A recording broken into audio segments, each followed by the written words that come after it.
Hello everyone, कैसे हैं आप सब। स्वागत है आपका मेरे यूट्यूब चैनल कॉमर्स वाले में। आज इस वीडियो में हम देखेंगे कि आपको फॉर्म 26 क्यूबी कैसे भरना है। स्टेप बाय स्टेप प्रोसेस बताने वाला हूं कि इनकम टैक्स के पोर्टल पे कैसे भरना है आपको फॉर्म 26 क्यूबी और आपको पेमेंट कैसे करना है। तो डिटेल में वीडियो में बना रहा हूँ, तो मेक श्योर कि आप वीडियो को पूरा देखिएगा जिससे कि आप घर बैठे फॉर्म को फिल कर पाएं एंड पेमेंट कर पाएं। ठीक है, कुछ इंपॉर्टेंट चीज़ें हैं जो मैं आपको इस वीडियो में बताने वाला हूँ, उन चीज़ों पर आपको ध्यान देना है। तो वीडियो स्टार्ट करें इससे पहले आप चैनल पर नए हैं, चैनल को सब्सक्राइब कीजिए, बेल आइकन प्रेस कीजिए। बेल आइकन प्रेस करने के बाद आपको ऑल पे क्लिक करना है ताकि मैं जब भी वीडियोस को अपलोड करूं तो उसके नोटिफिकेशंस आपको मिल सकें। ठीक है, तो आइए वीडियो को स्टार्ट करते हैं। आपको इनकम टैक्स के पोर्टल पे आ जाना है, चूंकि incometax.gov.in। यहाँ पे आने के बाद आपको लॉगिन पे क्लिक कर देना है। यहाँ पे लॉगिन कॉर्नर में दिख जाता है आपको।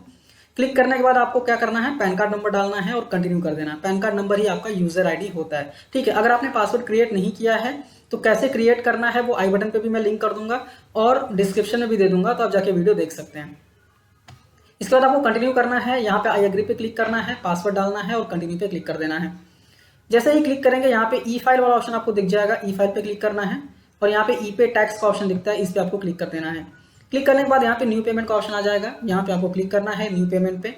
न्यू पेमेंट पे क्लिक करने के बाद बहुत सारे ऑप्शंस दिख जाएंगे, बट हमें यहाँ पे चाहिए 26 Q B TDS on sale of property. यहाँ पे प्रोसीड वाला बटन है, इस पे क्लिक कर देना है। जैसे ही क्लिक करेंगे आपके सारे बेसिक डिटेल्स फिल करके आ जाएंगे। ठीक है, क्योंकि सारी चीजें आपके प्रोफाइल में है। इनकम टैक्स का जब आप यूजर आईडी बना रहे थे तो आपने प्रोफाइल में सारी चीजें डाली हुई हैं, तो सारी चीजें ऑटो फिल करके आएंगी। यहाँ पे सिर्फ आपको रेसिडेंशियल स्टेटस सेलेक्ट करना है सेलर का। यहाँ पे रेसिडेंट है रेसिडेंट करिए, नॉन रेसिडेंट है नॉन रेसिडेंट करना है आपको। ठीक है, और उसके बाद आपका पैन, आधार, इसके बाद आपका नाम, एड्रेस, सारी चीजें ऑटो फिल करके आएंगी। इवन आपका मोबाइल नंबर, ईमेल आईडी भी ऑटो फिल करके आएगा, कोई दिक्कत नहीं है। ठीक है, फिर यहाँ पे पूछा जाता है कि whether more than one buyer, मतलब एक से ज्यादा बायर हैं क्या। मतलब ज्वाइंट में अगर आप ले रहे हैं तो बेसिकली एक से ज्यादा बायर ही होंगे। अगर एक से ज्यादा बायर हैं तो आपको फॉर्म 26 क्यूबी दूसरे बायर के लिए फिर से फिल करना पड़ेगा। ठीक है, आप उसका लॉगिन करके फिल कर सकते हैं, कोई दिक्कत नहीं है। अगर नहीं है तो नो कर दीजिए, कोई दिक्कत नहीं है और आपको कंटिन्यू पे क्लिक कर देना है। जैसे ही कंटिन्यू पे क्लिक करेंगे यहाँ पे अभी एड्रेस मतलब सेलर के डिटेल्स आपको डालने हैं। अभी सेलर के डिटेल्स में सारी चीजें आपको फिल करनी पड़ेंगी। रेसिडेंट ऑटोमेटिकली सिलेक्टेड आएगा। यहाँ पे आपको पैन नंबर डालना है, पैन नंबर को कंफर्म करना है। जैसे ही कंफर्म करेंगे उसका आधार नंबर ऑटोमेटिक आ जाएगा, नेम, कैटेगरी, सारी चीजें ऑटोमेटिक आ जाएंगी। यहाँ पे आपको सिर्फ एड्रेस डालना रहेगा। पिन कोड डालने के बाद बेसिकली पोस्ट ऑफिस आप ड्रॉप डाउन से सिलेक्ट कर सकते हैं, एरिया भी ड्रॉप डाउन से सिलेक्ट कर सकते हैं। ठीक है, फिर यहाँ पे स्टेट, डिस्ट्रिक्ट, सारी चीजें ऑटोमेटिकली सेलेक्ट करके आएंगी। आपको मोबाइल नंबर डालना है सेलर का, ईमेल आईडी डालना है सेलर का। इसके बाद यहाँ पे भी ऑप्शन आता है कि क्या मोर देन वन सेलर है क्या। ठीक है, अगर मोर देन वन सेलर है तो आपको यस करना है और दूसरा फॉर्म भरना है 26 क्यूबी का। ठीक है, तो वो अगर फॉर एग्जाम्पल बायर एक ही है, सेलर दो है, ठीक है, तो बायर बेसिकली अपने ये जो फॉर्म भर रहा है बायर भर रहा है। ठीक है, तो आपको क्या करना है, एक सेलर के लिए तो आपने फॉर्म भर दिया, अगर दूसरा सेलर भी है तो आपको यहाँ पे यस करना है और फॉर्म 26 की भी आपको वापस से भरना है। जब वापस से भरेंगे तो यहाँ पे जो डिटेल्स आपने डालने हैं सेलर के, वो आपको दूसरे सेलर के डालने पड़ेंगे। कंफर्म? ठीक है, आई होप आपको क्लियर हो गया होगा। यहाँ पे आपको कंटिन्यू पे क्लिक करना है। मेरे केस में नो है तो मैंने नो कर दिया और कंटिन्यू पे मैंने क्लिक कर दिया। जैसे ही क्लिक करेंगे यहाँ पे अभी जो प्रॉपर्टी ट्रांसफर हो रही है उस प्रॉपर्टी का डिटेल यहाँ पे डालना है। अभी प्रॉपर्टी लैंड है या बिल्डिंग है तो आपको सिलेक्शन कर लेना है। मेरे केस में बिल्डिंग है तो बिल्डिंग सेलेक्ट किया हुआ है मैंने।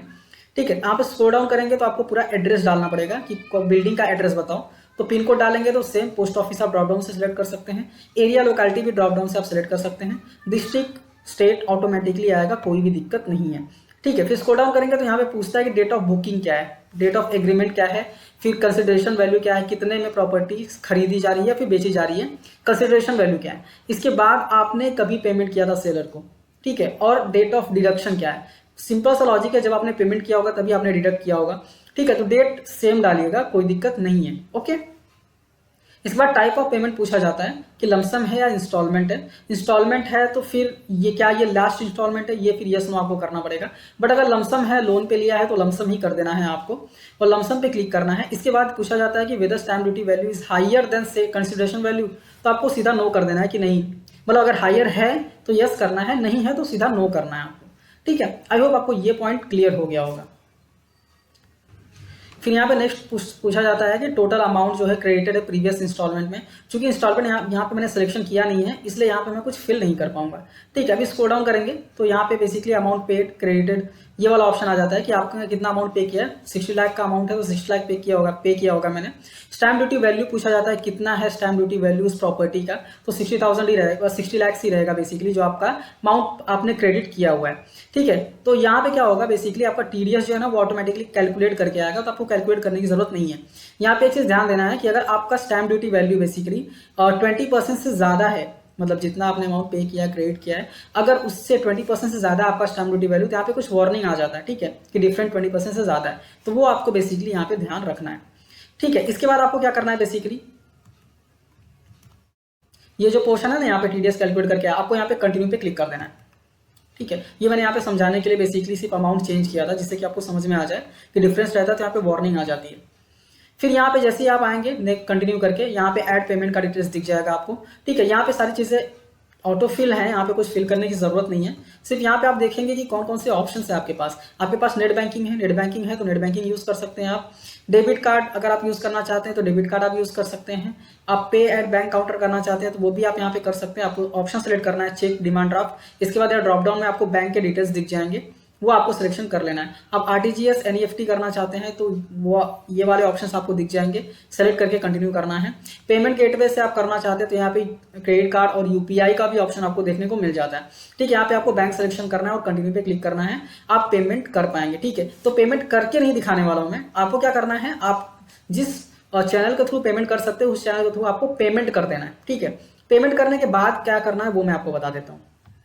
जैसे ही पेमेंट करेंगे, पेमेंट करने के बाद जो ईपे टैक्स वाला ऑप्शन था ना, वहां पे जहां पे आप न्यू पेमेंट पे क्लिक करके पेमेंट करने के लिए गए थे, वहां पे पेमेंट हिस्ट्री में आप जाएंगे ना, तो पेमेंट हिस्ट्री में आपको दिख जाएगा कि आपने पेमेंट किया हुआ है TDS on sale of property. यहाँ पे एक्शंस में 3 डॉट दिख रहे हैं, यहाँ पे आप जब क्लिक करेंगे तो यहाँ पे आप रिसिप्ट डाउनलोड कर सकते हैं, स्टेटमेंट को डाउनलोड कर सकते हैं, स्टेटमेंट मतलब 26 क्यूबी आप डाउनलोड कर सकते हैं। ठीक है, व्यू डिटेल्स करके आप डिटेल्स भी देख सकते हैं चालान का। अगर आप डाउनलोड स्टेटमेंट पे क्लिक करेंगे तो आपका जो फॉर्म 26 क्यूबी है ना वो डाउनलोड हो जाएगा। ठीक है, तो ये फॉर्म 26 क्यूबी आपको यहाँ पे देखने को मिल जाएगा।